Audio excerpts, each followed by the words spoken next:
So listen, I got a million questions. I want to start with I know how hard it is to get Brad Pitt to sign on to a movie. Yeah. You know, he gets offered every script in the industry with those for people that don't realize, like the script comes with, we're ready to pay you, please make the movie. Yes. So what is it like? Like, how did you convince him to do this? Was it the fact that you've known him for so long? Like, talk a little bit about getting him.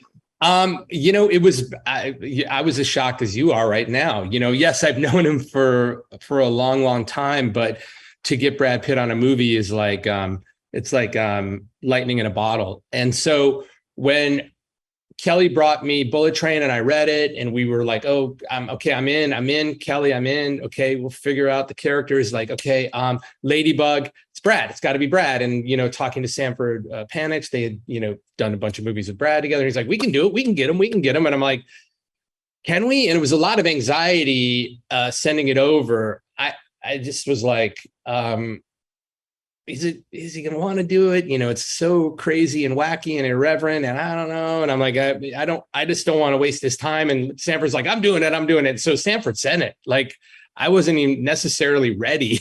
And then boom, they got it. Brad's, threw the script to the wolf. And that's how he tells the story. And he's like, he was in, like, he was laughing his ass off. He saw Ladybug. He's like, I can play this guy. Oh, and it's David. We want to do something with him.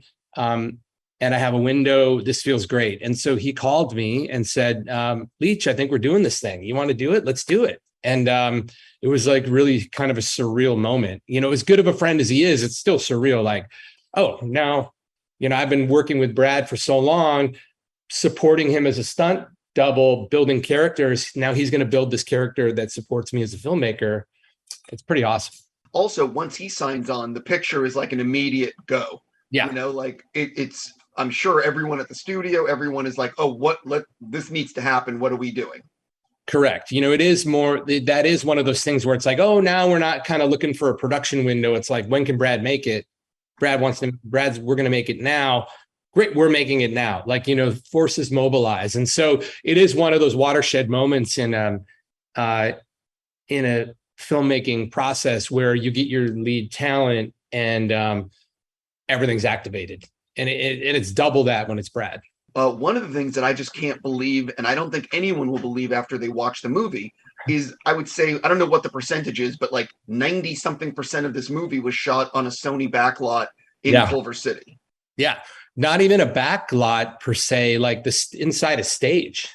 Sure. So, we were hoping at some point that during pre-production, like COVID would lighten up and we could get to Japan. And so there was part of me was like, oh, I was really bummed when we realized we're never going to get in. Like, this is like a pipe dream. And again, now you're talking about the window's already, the train is already rolling, so to speak, no pun intended, but there's a window. Brad's doing it during this time. So it's like, okay, what's the version of this movie where we, try some of this new virtual production technology, Mandalorian style stuff. So met with visual effects, met with cinematographer, Jonathan Sella, and we started to research this idea of like, let's have LED screens outside of the train. Can we shoot plate material in Japan with a remote crew before pre-production, which we did, augment the plates, stitch them together, create some digital plates, heightened stuff, get this all done in the next 8 weeks before we step foot on a train. And the answer was no fucking way. Exactly. And then as movies happen, it's just like, of course there's a way. Film crews are the most resourceful and creative people on the planet from my experience. And everyone just mobilized. And like, Mike Brazelton, incredible VFX supervisor who worked at DNEG for years and, came onto this project as his first supervising role. Like, he took the reins and like made that stuff happen outside the walls. And that was, piece one of the puzzle. The other was like platforms, like we're telling stories on these different platforms and journeys. So David Schoeneman, the production designer, came up with this ingenious idea to make it a modular platform. And so we had different some of the structures were structural, some of the poles were structural, some of them were facades, right? And we could remove them and take them and reclad walls, put in set walls to make this one platform feel like a journey of 7 platforms. And it could be redressed within a day or two because of our schedule. And again, like it's just the ingenuity of it all, like, you know, it still blows me away, like what art department, construction, and visual effects pull off for what we do. It's just, yeah, I've been in the business almost 30 years and it still blows me away. The virtual stuff you did on this movie, it's really incredible. How much from what you did on this are you planning on taking with you to future projects? Because it does seem like you can go anywhere in the world, you know, if you do this right. But I'm just curious, or maybe I'm completely wrong. Well, I think I'll always be more of an organic filmmaker, you know, and I'll lean into, I need to be inspired by a location. I need to be inspired by the, you know, touching and feeling and seeing things. And it's just, you know, there are great filmmakers that can design out of their vision in their head, and then they can create that vision in digital worlds. And that's just not necessarily me. This is my first glimpse into that. And I think every time I go out as a filmmaker, I've learned I've learned skills. You know, I honed my comedic chops with Deadpool and like worked on sort of a comedy balance and dramatic narrative on Hobbs and Shaw. And like, you know, now I've taken away more of a technical idea of this sort of visual effects, you know, virtual production, and I'll use it. But at the heart of me is still the stuntman choreographer who goes to a location, is inspired by that fall potential, or goes to this location, is inspired by the arches here, and I want to shoot them. And so I think I'll always be that. You know, I like talking about the editing process. Yeah. How did the film change in the editing room as a result of friends and family screenings or test screenings? A lot and not a lot. You know, I think we have, it's my longtime collaborator, Elizabeth Ronald's daughter, you know her, you know, John Wick, Atomic Blonde, you know, Deadpool, and now Bullet Train. Like, she's amazing with characters. And I think we were servicing 7 characters on this movie, and like making sure, obviously in the photography, we had gathered the arcs, really beefy arcs, and all the sort of like the beats we wanted to hit for every character. But then that movie is, 3 hours long. So then you're like, how do we distill this movie, get the pace, keep the momentum, but still have these satisfying journeys for these characters? And she's the master of that. And she is done such a beautiful job with it. But I will say, like, the thing I learned from Deadpool, and like comedy can really be empirical. You can test screen things and you can learn. And so I love the testing process. You can test and hear people laugh. You know the joke works. You can test and hear people don't laugh. You know the joke doesn't work. So yeah, the movie changes in post, but again, I think almost every scene in the movie is there from the original script, but it's distilled into the essence of what it needed to be for this. So yeah, it's changed, but not tremendously from the project.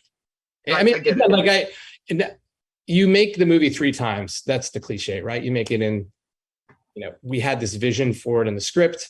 Then on set, there's all these beautiful, beautiful, you know, magical moments that happen. Momomon is created out of thin air during shooting, and it becomes a integral plot point. And then, you know, then you get into post and you start to play with the storytelling aspect and the narrative, and then it's made again, and it's made in its best form. And I got to have a great collaborator for that. I think a lot of people don't realize that you might have in your assembly cut a 5-minute scene, and that 5-minute scene becomes 2 minutes in the movie. Yeah, but it also has the essence. It has at that point exactly what you need. And again, you know, Taika had made this comment recently, like, you know, I saw for whatever it's worth, I saw a headline where he's like, I'm not into director's cuts because they're director cuts because they're bad, or whatever like that. There's some truth to that. Like, you know, there's a reason you go through this process of distilling the story and making the journey as satisfying as possible for the audience. So completely. And I think there's a difference between like Kingdom of Heaven, the director's cut, which is 3 hours and it's a masterpiece, and the studio mandated 2 hours and 20-minute version that was really like, there's differences between. Yeah, that's not a hard and fast rule in any way. Yeah. You know how much I enjoyed Nobody. I know you guys are developing a sequel. What exactly is happening with a sequel to that film? Oh, I think everyone's really excited about it. Everyone involved is like, full steam ahead. We are in the script process. And I think, we had so much fun making that, Kelly and I had a blast. The actors had a blast. The studio loved the results, and it's happening. I mean, I think it's happening as fast as we can make it happen. Well, sometimes people talk about sequels and like they never actually happen. Do you think it's like actually going to happen? Yes, I do. I do, because there are these certain journeys that you go on, and they're just undeniable experiences for the people involved. And that was one of them. And I think all of us want to go back and play in that universe. And we want to see Bob, bring that character to life again. I know you're getting ready to do, you're going from Brad Pitt to Ryan Gosling. It's a tough journey for you. I know. It's hard. It's very tough. What can you tell people about Fall Guy, which I believe you're filming later this year? I can tell you little. I mean, it's sort of it's a reimagining of the show from the 80s, the late 70s, early 80s, Lee Majors starring, it's about a stuntman who gets embroiled in some crazy drama outside of the movie business that, and mayhem ensues. And so, there's fun and action, and we're trying to make a big summer movie with it. And Universal's incredibly supportive, and Ryan's been really collaborative on the material. And we're starting shooting in October. And so we're in pre-production right now. I think one of the reasons why you can have a lot of fun with Fall Guy, because it takes place in the movie world. So you can have a lot of cameos that feel organic to the like actual movie, to the world. Is that something you're thinking about? Well, I think what we want to do, we'll definitely want to have fun with the movie world. I think, again, like for all of us involved, it's sort of like, yes, it's about a stuntman. So whatever drama that's happening to this guy, it's like any other movie. It's a great world for that drama to be happening in. And then it's so rich with like anecdotes from Kelly's experiences, my experiences, Ryan's experiences. We're definitely going to have a lot of fun playing with the movie, sure, our movie experiences inside of this movie. I completely get it. Yeah. My last question on Bullet Train. So This movie is loaded with action. And as everyone knows or should know, action is not easy to film. It requires a lot of rehearsal, preparation, and it's a lot of work. On which sequence or what day did the cast basically come to you and say, fuck off? Like, this is too much. I'm joking around, but you know what I mean. We had there, as we do, 90% of the action scene, we plan every action scene and we choreograph it, and we do what we call stunt viz, where we shoot and edit it. And I'm sure you've seen it, and you've probably posted versions of it on your site, where the scene that was done with the stunt guys, and now here's the scene in the movie. And so we did all that for this movie, but there's still these times where you're like inspired by something. And one of the fights with Aaron Taylor Johnson and Brad Pitt, it changed cars. It turned out I thought it was more fun to be inside of the service car where the concessions were, like where the concession cart could come in and we could do this sort of fun gag with the concession girl.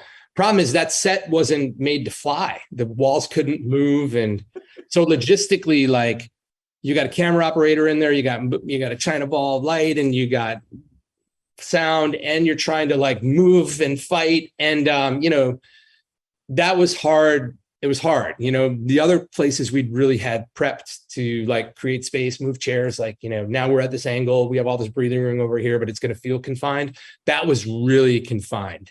And, the actors stepped up and delivered, and it was tough. I mean, you're bumping your elbow on a real piece of furniture, or, you're you're trying not to swing as far as you can because the camera's right there where it normally would be back a little bit. And so they did a great job. And I kind of threw them in the shit on that one, but they were professional. They did it. That sequence is great. I already got to wrap, but we'll talk more again next week at IMAX. Yeah, I look forward to it. It's going to be great. Yeah. Hey, have a fantastic day, man, and congrats on the movie. Thank you. Thank you.